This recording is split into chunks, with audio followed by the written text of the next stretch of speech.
El tema de esta noche es sobre la intimidad con Dios, un tema fundamental para la vida espiritual. ¿Sí o qué? ¿Quién sabe qué es la intimidad? Alguno que participe, que colabore con el predicador, por favor.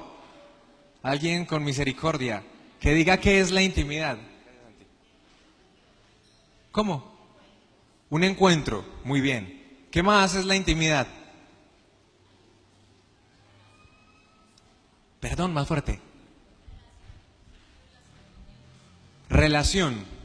En general, hablemoslo en general. Tener una relación. Muy bien. ¿Qué más puede ser? La última persona. Por aquí. ¿Cómo? Regocijo. Regocijo. Muy bien. Alguna vez escuchaba que la intimidad es el puente que une a dos personas sin necesidad de tocarse. ¿Cómo es? Es el puente que une a dos personas sin necesidad de tocarse. Y eso para ir entrando a lo que va a ser la intimidad con Dios. Yo creo que esa frase se las había dicho en algún momento. Y es muy importante porque nosotros a veces tergiversamos lo que es la intimidad. Especialmente se habla mucho de intimidad en cuestión de pareja, ¿cierto? Y dicen que las parejas de esposos deben tener intimidad, es decir, lo relacionamos inmediatamente ¿con qué? Con lo genital, ¿sí o qué? Con el acto sexual. Pero resulta que eso no es la intimidad y por eso las relaciones de pareja fallan, porque aunque hay una genitalidad, no hay una intimidad. ¿Vamos claros hasta ahí? Es decir, aunque están cerca los cuerpos, no hay verdaderamente un vínculo que nos una. No hay un puente que nos una y no hay un conocimiento. La intimidad requiere que tú y yo formemos un puente sin necesidad de tocarnos. Y hay parejas que se tocan mucho, pero no se conocen. Vamos claros hasta ahí. Y hay amigos que se abrazan mucho, que se tocan mucho, pero no se conocen. Hace poquito estaba en la facultad y estaba sentado con unos compañeros, no comparto mucho con ellos, pero esa vez me senté y empecé a hacerles preguntas. Ellos comenzaron primero con una pregunta y fue sobre la afectividad, ¿cierto?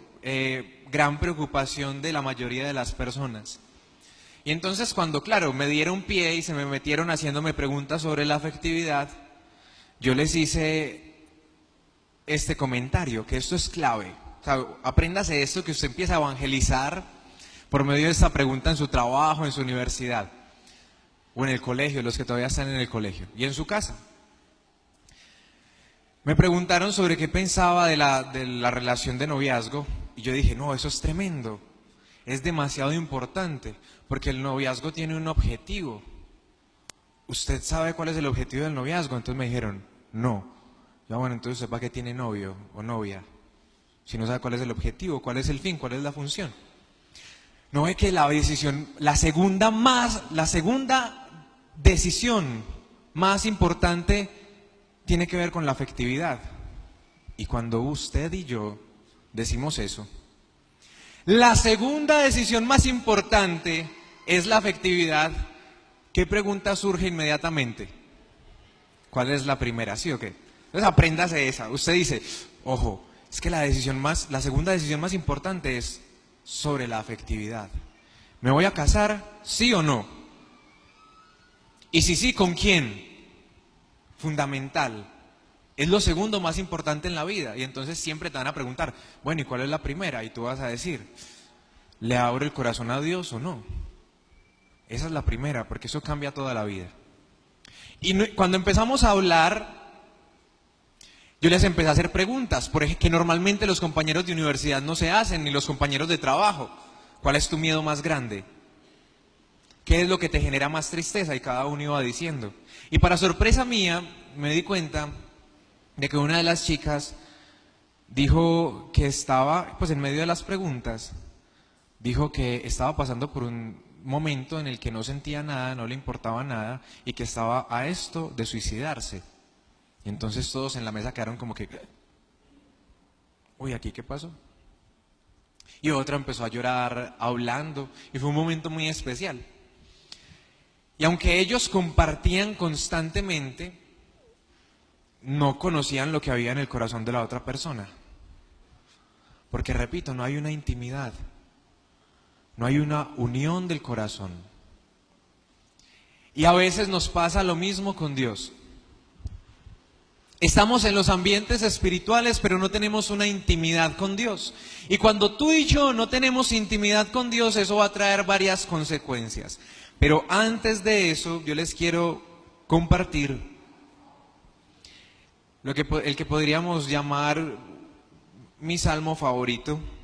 De hecho, una vez me preguntaban que en el epitafio, ¿qué quería colocar? Y es un versículo de este salmo. Si nos colaboran de pronto colocando en las pantallas el texto, es el Salmo 27. Los que tienen la Biblia ahí lo pueden buscar. El Salmo 27. Dice, el Señor es mi luz y mi salvación. El Señor es mi luz y mi salvación. ¿De quién tendré miedo? El Señor defiende mi vida. ¿Quién me atemorizará?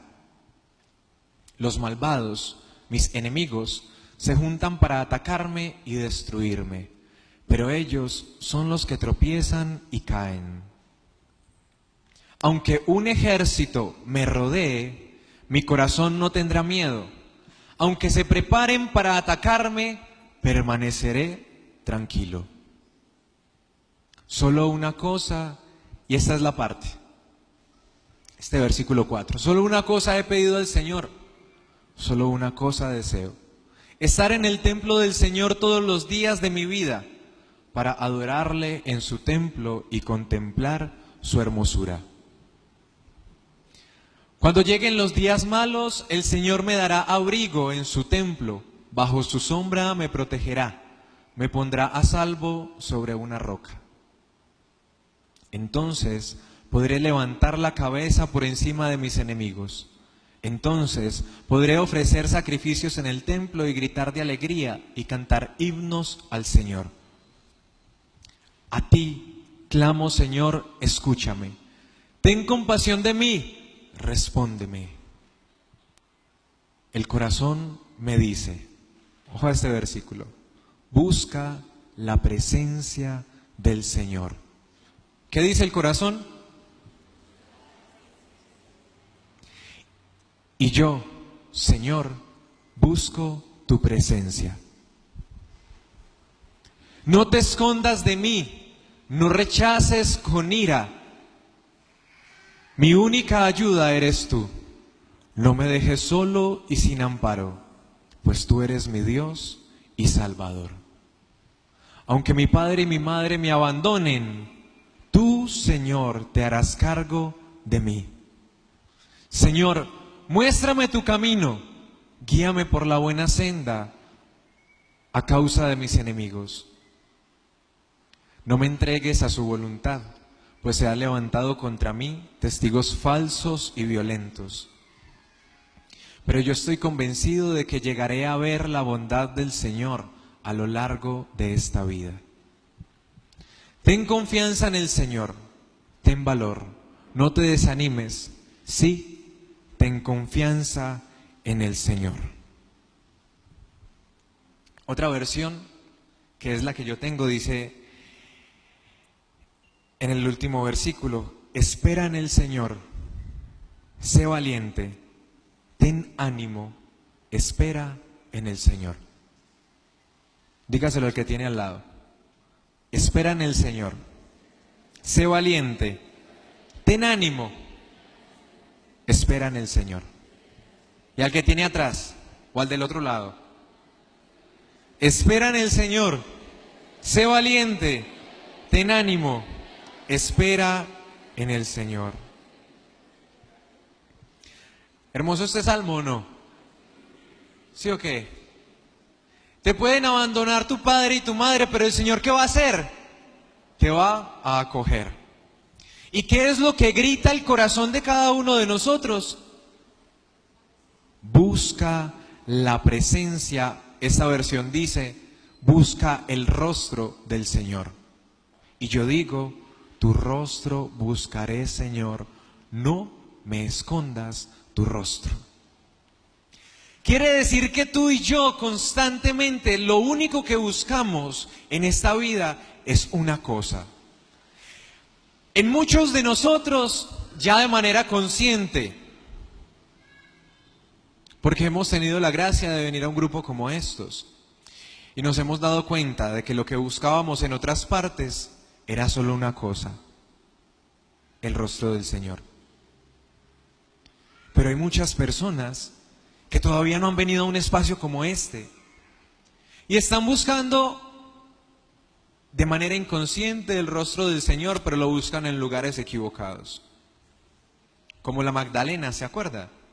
En el momento de la resurrección. Ella está buscando al Señor ¿en dónde? En el sepulcro. Y cuando está buscando al Señor en el sepulcro, se acerca un ángel y le dice, ¿por qué buscas entre los muertos al que vive? Y muchas veces nosotros, y el drama de la sociedad es que busca entre los muertos al que está vivo. El drama de nosotros es que muchas veces, aunque hemos visto el rostro de Dios, seguimos buscando en medio de los muertos al que vive. Seguimos buscando el amor de mi alma, como dice Cantar de los Cantares, al que vive. Seguimos buscando ese amor en medio de la muerte. Seguimos dependiendo de que alguien nos afirme, de que alguien nos diga que valemos, de que alguien nos dé un cumplido, nos dé un piropo, nos dé un like, nos diga muy bien, campeón. Seguimos estando en la cuerda floja, como que tiro para acá, como que voy a la comunidad, pero a la vez qué rico esto, pero a la vez pero qué rico esto, y estoy acá, pero me siento cautivo, y pienso que lo de Dios es una esclavitud y que me tiene encadenado porque yo quiero y mi corazón está en otro lado, mis ojos están en otro lado y sigo deseando otra cosa, porque no he tenido claridad de que lo que estoy buscando es al Señor. Lo que tú buscas y lo que yo busco es el rostro de Dios. Una vez se los dije, que Dios en oración me decía, el pecado es producto de un amor mal buscado. El pecado es producto de un amor mal buscado. Por eso no te juzgo y te amo. Y eso es lo que te digo de parte de Dios. Dios, ¿por qué no te juzga en medio de tu pecado? Porque Él sabe que lo que buscas en medio del pecado es una cosa, su amor. San Agustín decía, buscas lo que buscas, pero no donde lo buscas. Buscas lo que buscas, pero no donde lo buscas. Está bien lo que estamos buscando, pero estamos en la vivienda. En el lugar equivocado. Dígale, bebé, estás en la vivienda. Dígale, dele un codacito, dígale, estás en la vivienda.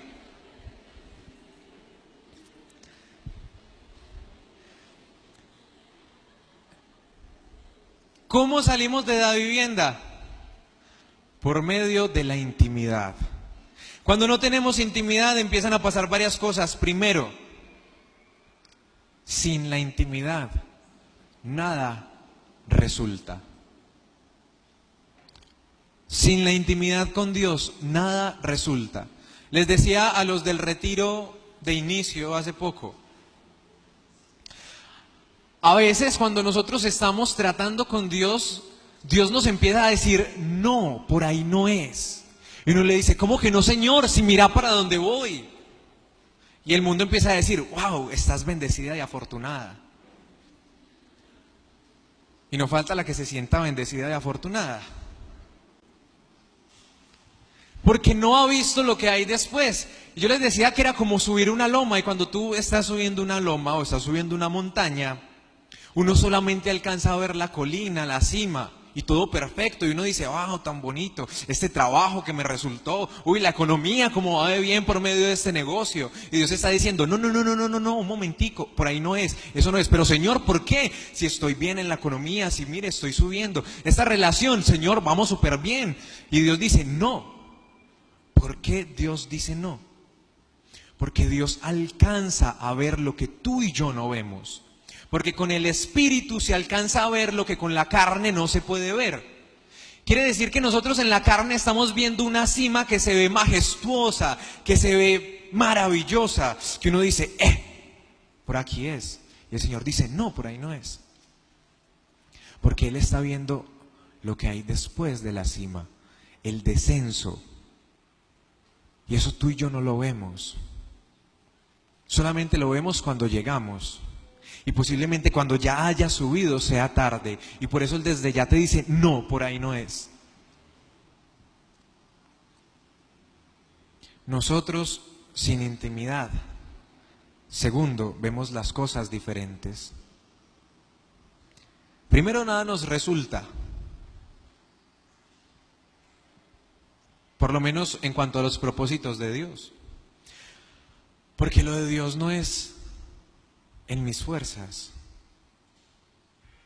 Hay algo que Moisés se dio cuenta, y todos los líderes de la Biblia se han dado cuenta, y todos los que le servimos al Señor nos hemos dado cuenta.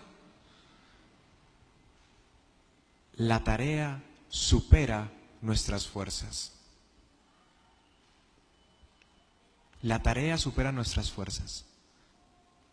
Y hay muchas cosas que superan tus fuerzas. Pero después San Pablo, ¿qué va a decir? Todo lo puedo en Cristo que me fortalece. Pero tú y yo nos fortalecemos en Cristo, sería la pregunta. Estamos en un tiempo de chicos y chicas fitness, ¿sí o qué? ¿Qué tan fitness está tu espíritu? ¿Será que hoy en día hay gente que, así como hay unos que le dedican hasta 3 horas al gimnasio, hay personas que dicen, yo le quiero dedicar 3 horas a la oración? Porque pensamos que orar es perder el tiempo. Tentación. A veces estamos rodeados de cosas por hacer y uno dice, tengo que orar. No, pero es que si oro no tengo tiempo para eso, y entonces tengo un parcial o tengo que hacer esta cosa del trabajo. Y uno piensa que la oración nos va a robar el tiempo. No, hay que despertar. El mundo nos está robando el tiempo de la oración. Y cuando tú y yo no oramos, nos perdemos. Cuando tú y yo no oramos, nada nos resulta. Si tú y yo nos examinamos, nos vamos a dar cuenta de que aquello que estamos tratando de hacer y que no nos funciona es porque quizá estamos tratando de hacerlo sin oración. Si oráramos más, sufriríamos menos. Si oráramos más, nos equivocaríamos menos. Primer punto entonces, sin oración nada nos resulta. Segundo, vemos las cosas diferentes. Dice en 1 Corintios capítulo 2, versículo 10 al 16. 1 Corintios capítulo 2, versículo 10 al 16. A nosotros nos lo ha revelado Dios por medio del Espíritu, porque el Espíritu lo escudriña todo, incluso las profundidades de Dios. ¿Quién puede conocer lo más íntimo del hombre sino el espíritu humano dentro de él? Del mismo modo, nadie conoce lo propio de Dios sino es el Espíritu de Dios. Ahora bien, nosotros hemos recibido no el espíritu del mundo, sino el Espíritu de Dios, que nos hace comprender los dones que Dios nos ha dado. Exponemos esto no con palabras enseñadas por la sabiduría humana, sino enseñadas por el Espíritu, explicando las cosas espirituales en términos espirituales. Atención a esto. Versículo 14. El hombre puramente natural no acepta lo que procede del Espíritu de Dios. Repito, el hombre puramente natural no acepta lo que procede del Espíritu de Dios, porque le parece una locura. ¿Le parece una qué? Y tampoco puede entenderlo, porque para eso necesita un criterio espiritual. En cambio, el hombre espiritual puede juzgarlo todo y a él nadie lo puede juzgar, porque ¿quién conoce la mente del Señor para darle lecciones? Pero nosotros poseemos el pensamiento de Cristo. Palabra de Dios. Entonces, pasa que sin intimidad nosotros no vamos a entender primero nada de nuestra vida. Las cosas funcionan de esta manera. La base es lo espiritual, porque de lo espiritual surge lo material, ¿sí o qué? Pero como nosotros desconocemos lo espiritual, entonces lo vamos a entender como que la base es lo natural o lo carnal o lo cotidiano, y segundo piso, lo espiritual. Y hay personas que quieren tratar de comprender lo espiritual sin entender lo natural. Jesús lo va a decir. ¿Cómo vas a entender las cosas del cielo si aún no entiendes las de la tierra? Uno a veces se quiere montar en una nube y entender un montón de cosas espirituales, pero todavía no se entiende uno mismo. Entonces, ¿qué dice el Espíritu? Tranquilo, tranquila. Primero lo primero. Preocúpate por entender las cosas de la tierra. Lo que sientes, lo que te pasa, trata de entender tu familia, trata de entender lo que está pasando en el mundo, para que después puedas tener un conocimiento de lo espiritual y lo puedas interpretar correctamente. Porque cuando yo no entiendo lo cotidiano, cuando yo no entiendo lo de la tierra, cuando yo no entiendo lo que pasa en mi vida, lo que me rodea, llego a lo espiritual y lo malinterpreto. Y ahí hay un gran problema. Porque cuando yo no entiendo bien las cosas, se la transmito a otro mal, el otro las va a aprender mal y se va a desatar una cadena que es difícil de frenar. ¿Sí o qué? Vamos claros hasta ahí. Tercero, sin intimidad no hay crecimiento. Nos estancamos. Necesitamos de la oración, de la intimidad con Dios para poder crecer. Y eso es la diferencia por la cual uno puede ver gente que lleva muchos años en el camino de Dios, pero como que está ahí, quieto, ¿ve? Estatua. Y llegan unos que llevan un año y se empiezan a hacer un montón de cosas. Porque uno de los momentos en los que más se ora muchas veces y en muchos casos es cuando se está comenzando en Dios, ¿sí o qué? Están los que llegan al camino de Dios y empiezan a apasionarse por la oración. Y son donde más se ora, donde más se lee la palabra, y después como que no sé qué pasa, se empieza a apagar, a descuidar el fuego, y uno empieza a bajarle la oración. Entonces hay dos tipos de personas, los que llegan al camino de Dios y empiezan a orar y a orar y a orar y a orar, o los que llegan a lo de Dios y siempre están ahí. Ignacio Larrañaga decía, y eso es para cuando tú y yo descuidamos el tiempo de oración: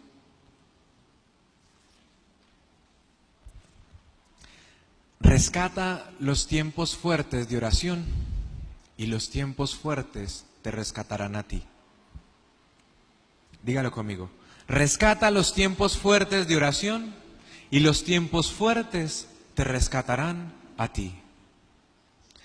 Pero uno a veces se encuentra en este dilema. Uno quiere que el Señor lo rescate, pero no quiere orar. Uno quiere que Dios le dé el don de... Es que uno quiere hacer como que Dios haga así, ¡pah! Pero uno no quiere hacer su parte. ¿Sí o qué? Como sin Salabín, ¡pah! Entonces ya hoy era un perezoso para la oración y Dios me hizo así, ¡pah! Y ya. O sea, soy un sensei de la oración prácticamente, ¿sí o qué? Y las cosas no funcionan así. Ahora, casos muy raros pues, pero la mayoría no son así. Porque muchas de las cosas espirituales, muchas, no todas, también se los he dicho antes, necesitan dos cosas. Primero, la gracia, el regalo, harish, gracia de Dios, regalo de Dios. Y segundo, conquista humana. Primero, ¿qué? Gracia de Dios. Y segundo, conquista humana. La tierra prometida que emana leche y miel es una promesa de Dios, es un regalo de Dios. Amén. Pero Israel, Dios lo iba a coger y, bueno, estás aquí en Egipto y ¡puf! Ya, resultaste en la tierra prometida. No. Israel, aunque había una promesa, tenía que caminar hacia ella. Abraham, sal de la tierra de tus padres a la tierra que te mostraré. Pero Dios no va a caminar por Abraham. Escuchaba a un predicador hace poquito que decía, Dios te saca de los errores, pero no de las excusas.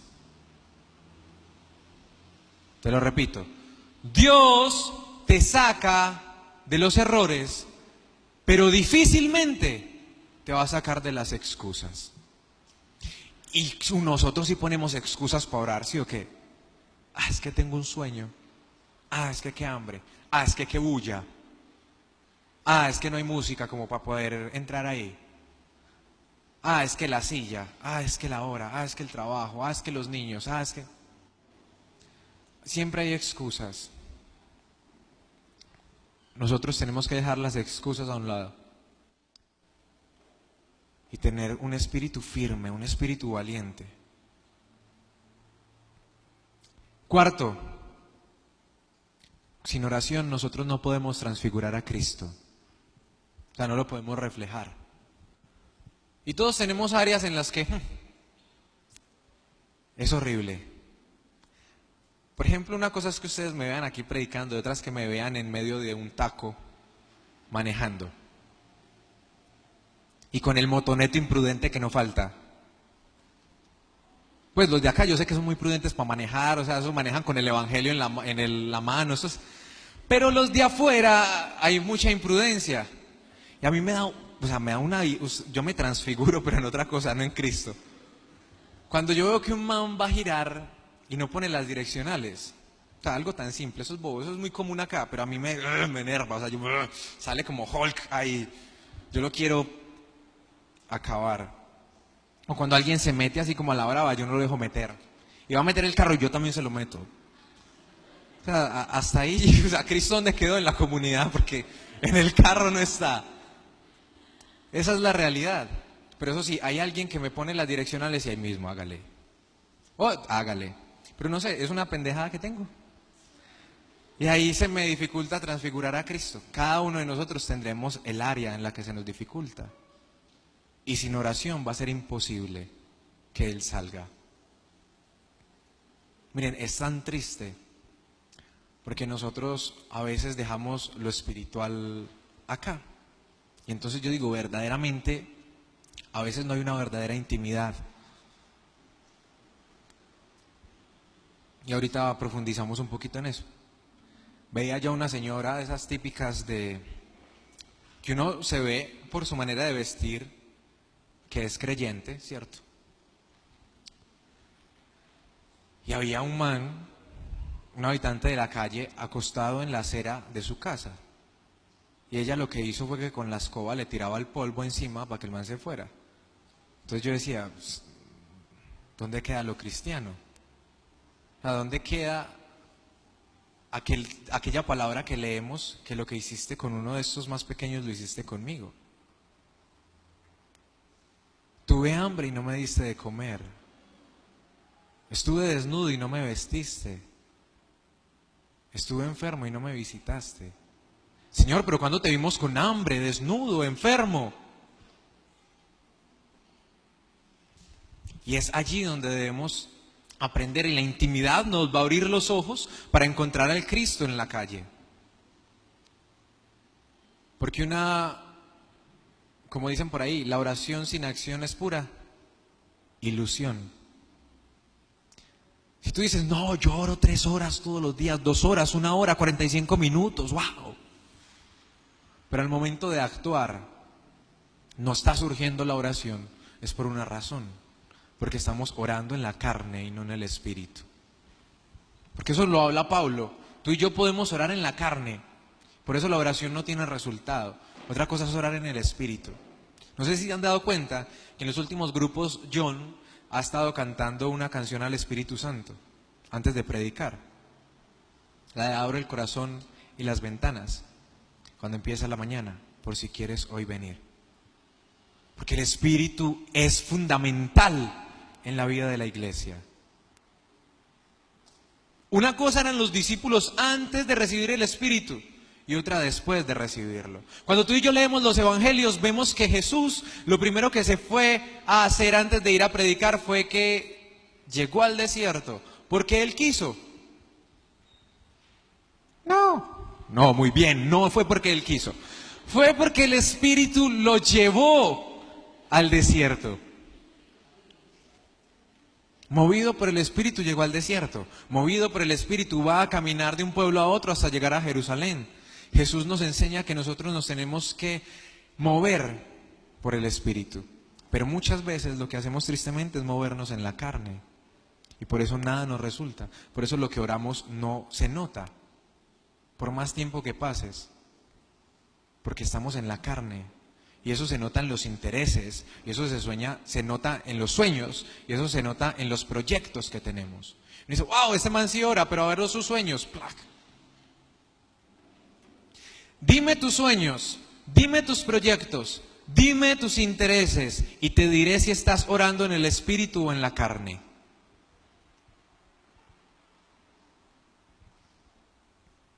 Dime tus sueños, dime tus intereses y te diré si estás orando en el espíritu o en la carne. Si tú y yo empezamos a sentir que estamos en la rutina, ¿alguien ha sentido que lo espiritual no levanten la mano, porque se echa al agua? Pues si alguien ha sentido que lo espiritual se le está convirtiendo en rutina, es porque está en lo espiritual sin el espíritu. Estamos en medio de lo espiritual, pero en la carne. Porque el espíritu hace nuevas todas las ¿qué? ¿Hace nuevas todas las qué? ¿Qué dice Jeremías 33:3? Clama a mí y yo te responderé. Te mostraré cosas grandes y maravillosas que tú desconoces. Ese texto es de los que a mí más me mueve. Ahí lo tenemos, llama y te responderé. Te anunciaré cosas grandes y misteriosas que tú ignoras. Y la palabra de Dios es actual y actuante. Quiere decir que ese texto funciona hoy, funciona mañana, funciona dentro de 8 días, funciona dentro de un mes, dentro de un año, dentro de 2 años, dentro de 5, dentro de 20. Siempre habrá cosas que Dios tiene para mostrarte. Por eso cuando entramos en la monotonía no estamos movidos por el Espíritu. Necesitamos el Espíritu para que Él nos renueve, para que Él nos muestre lo nuevo.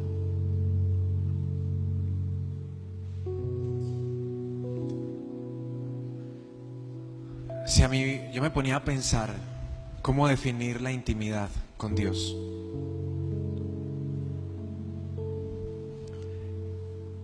Y yo la defino como la puerta que nunca se cerrará para mi vida. La intimidad es la puerta que nunca se cerrará. Cuando tú no tienes intimidad con Dios vas a sufrir porque ves puertas que se te cierran en la cara.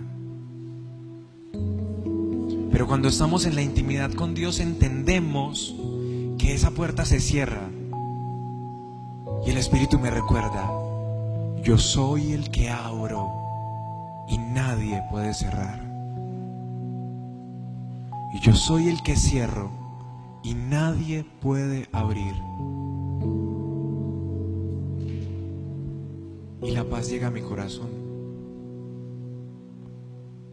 Y estoy tranquilo, porque aunque se me cierren todas las puertas, aunque Mauricio no pueda volver a predicar, aunque Mauricio no pueda volver a cantar, aunque Mauricio no pueda hacer nada, siempre estará abierta la puerta de la intimidad. Mi papá siempre estará con sus brazos abiertos para mí. Y eso nadie me lo quitará. María se ha escogido la mejor parte y nadie se la quitará. Si tú y yo no oramos, vamos a ser parte del ruido del mundo. Cuando un predicador no ora, hace parte del ruido del mundo.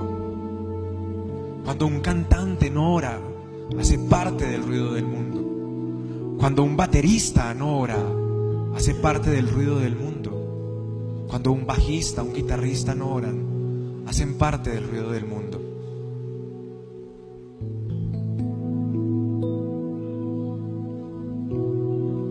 Esa es la diferencia en que la atmósfera se transforme o no.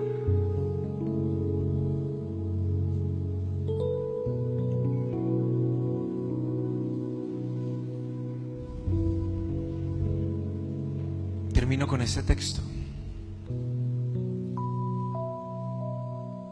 Y es una invitación y una súplica. Romanos capítulo 8, versículo 19. La humanidad aguarda ansiosamente que se revelen los hijos de Dios. Ella fue sometida al fracaso, no voluntariamente, sino por imposición de otro. Pero esta humanidad tiene la esperanza de que será liberada de la esclavitud, de la corrupción, para obtener la gloriosa libertad de los hijos de Dios.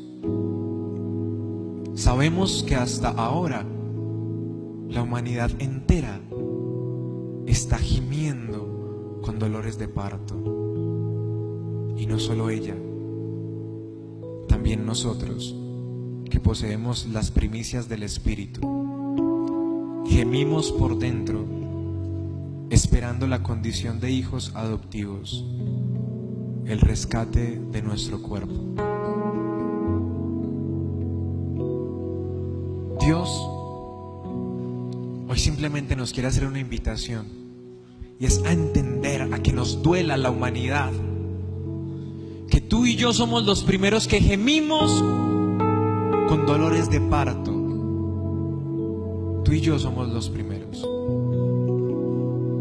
Y que la humanidad espera ansiosamente que nosotros, los hijos de Dios, nos manifestemos. La pregunta es, ¿hasta cuándo vamos a hacer esperar a la humanidad?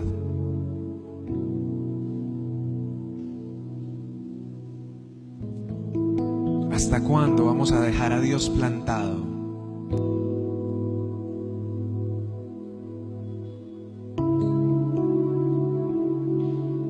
¿Hasta cuándo?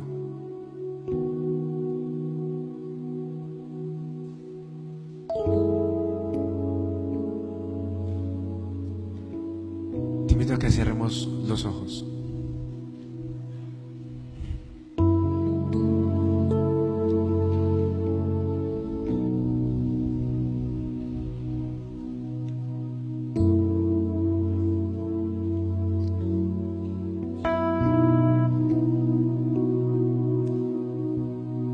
La humanidad espera ansiosamente que tú, hijo de Dios, que tú, hija de Dios, te manifiestes. Tu Tu familia está esperando que tú te manifiestes. Tus compañeros de trabajo están esperando que tú te manifiestes. Gimen con dolores de parto. Quizá tú viniste a este lugar gimiendo en tu corazón con un dolor.